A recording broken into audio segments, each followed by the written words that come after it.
പരമാധികാരമുണ്ട് എന്ന് അവകാശപ്പെടുന്ന chief justice BR ഗവായിക്ക് പോലും ഈ കാര്യങ്ങൾ തന്റെ പരിധിക്കുള്ളിൽ നിയന്ത്രിക്കാൻ കഴിയുന്നില്ലെങ്കിൽ ഞങ്ങൾക്കറിയാം, പ്രതിപക്ഷത്തിനറിയാം എങ്ങനെ തെരഞ്ഞെടുപ്പ് കമ്മീഷനെ നേരിടണമെന്ന്.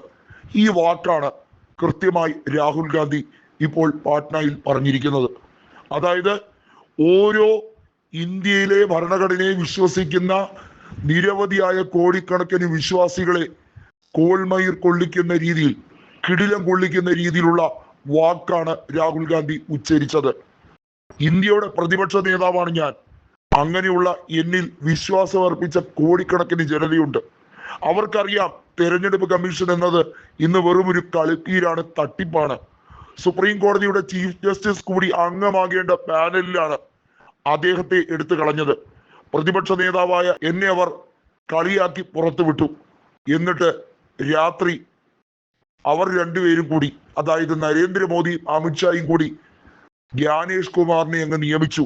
പിന്നെ ജ്ഞാനേഷ് കുമാറിന്റെ ഏറ്റവും വലിയ ജോലി എന്തായിരിക്കുമെന്ന് ഊഹിക്കാവുന്നതല്ലേ ഉള്ളൂ. ചെയ്ത ഉപകാരത്തിന് പ്രത്യുപകാരം നൽകണ്ടേ? എന്തിനാണോ ജ്ഞാനേഷ് കുമാറിനെ അവിടെ കൊണ്ടിരുത്തിയത് അതിന് പ്രത്യുപകാരം എന്ന രീതിയിലാണ് ഇപ്പോൾ ബീഹാറിൽ വളഞ്ഞ വഴിയിൽ NRC നടപ്പിലാക്കാൻ ശ്രമിക്കുന്നത്. ഇത് അതിന്റെ ആദ്യ പടിയാണ്.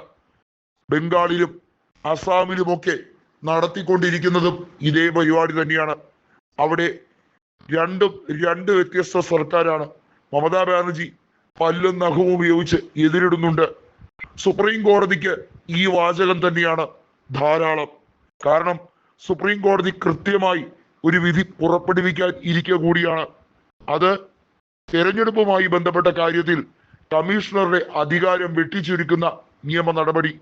അത് കൊടുത്താൽ മാത്രമേ മുഖ്യ തെരഞ്ഞെടുപ്പ് കമ്മീഷന്റെ അഹങ്കാരം കുറയുകയുള്ളൂ. ഈ രാജ്യത്ത് ഏതൊരു സംസ്ഥാനത്തിന്റെയും തലവര മാറ്റാൻ മുഖ്യ തെരഞ്ഞെടുപ്പ് കമ്മീഷൻ വിചാരിച്ചാൽ കഴിയും എന്ന വിചാരമാണുള്ളത്. ജനകീയതയോ ജനപ്രിയതയോ ഒക്കെ ഒരിക്കലും നടക്കുന്നില്ല. ജനവിധിയേ അല്ല ഇവിടെ നടക്കുന്നത്.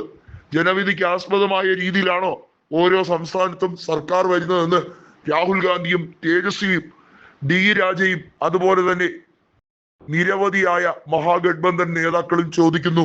ആവശ്യാനുസരണം ഉപയോഗിക്കുന്ന BJPയുടെ ഏജന്റായി ഇപ്പോൾ തെരഞ്ഞെടുപ്പ് കമ്മീഷൻ മാറിക്കഴിഞ്ഞിരിക്കുന്നു.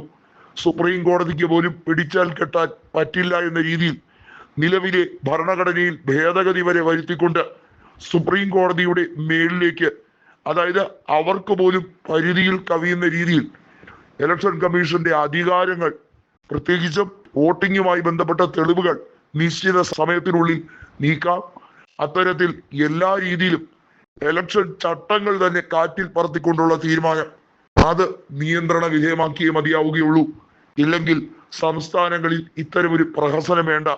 ഇന്ത്യ ഒരു ജനാധിപത്യ രാജ്യമാണ് എന്ന് പറയാൻ നമുക്ക് എങ്ങനെ സാധിക്കുമെന്ന് രാഹുൽ ഗാന്ധി ചോദിക്കുന്നു. ഏകാധിപത്യമാണ് ഇലക്ഷൻ പ്രക്രിയയിലൂടെ നടക്കുന്നത്. തികഞ്ഞ അട്ടിമറിയാണ്. EVM-ലൂടെ അട്ടിമറി, വോട്ടർ പട്ടികയിലൂടെ അട്ടിമറി, പൗരത്വത്തിലൂടെ മുസ്ലിങ്ങളെയും ന്യൂനപക്ഷങ്ങളെയും അതിശക്തമായി അവരെ ഒഴിവാക്കാൻ വേണ്ടിയുള്ള കള്ളക്കളി.